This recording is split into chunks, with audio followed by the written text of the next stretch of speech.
சிறகடிக்க ஆசை சரியில்ல. அடுத்து வர எபிசோடில் நம்ம விஜயா இருந்துட்டு சிந்தாமணிக்கிட்டேயும் ரோகிணிக்கிட்டேயும் கிருஷை கடத்துறதை பற்றி சொல்லிக்கிட்டு இருக்காங்க.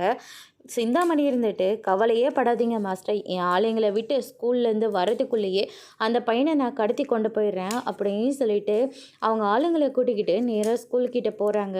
நான் மீனாவுக்கு தெரிஞ்சவங்க தான் உன்னை வீட்டில் விட சொன்னாங்க, வா போகலான்னு சொல்லிட்டு கிறிஷை அந்த ரவுடிங் கூட அமுச்சு விட்டுடுறாங்க. அதுக்கு அடுத்ததாக கிறிஷுக்கு எல்லா விஷயமும் தெரிய தன்னை யாரை கடத்திட்டு போகிறாங்கன்னு நினச்சிக்கிட்டு முத்து அங்கிள் என்னை காப்பாற்றுங்க அப்படின்ற மாதிரி சொல்லிக்கிட்டு இருக்காங்க. சரியான நேரத்தில் முத்துவும் அவங்கள வழி மறைச்சி அவங்க எல்லாத்தையும் அடித்து போட்டுட்டு கிறிஷை அவங்கக்கிட்டேருந்து கூட்டிகிட்டு வந்துடுறாங்க. என்னடா ஒரு மாதிரியாக இருக்கான் பையன் அப்படின்னு சொல்லிட்டு கேட்கவும், கிறிஷை கடத்திட்டு போயிட்டாங்கப்பா அப்படின்ற மாதிரி சொல்கிறாங்க. என்னடா சொல்கிற, ஸ்கூலில் இருந்து எப்படி கடத்த முடியும்? ஸ்கூல் விட்டு வெளியே வரும்போது சிந்தாமணியோட ஆட்கள் கிறிஷை கடத்திட்டு போயிட்டாங்க. சரியான நேரத்தில் நான் போனதுனால கிறிஷை காப்பாற்ற முடிஞ்சது.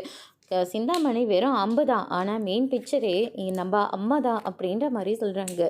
ஒரு சின்ன பையனை கடத்துகிற அளவுக்கு நீ இவ்வளோ கேவலமாக போயிருப்பேன்னா கொஞ்சம் கூட எதிர்பார்க்கவே இல்லை.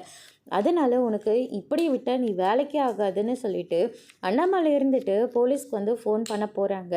நம்ம விஜயா இருந்துட்டு 4 அடி கூட அடிச்சுக்கோங்க, என்னை மட்டும் போலீஸில் காட்டி கொடுத்துடாதீங்க, நான் செஞ்சது தப்பு தானே சொல்லிட்டு மன்னிப்பு கேட்குறாங்க.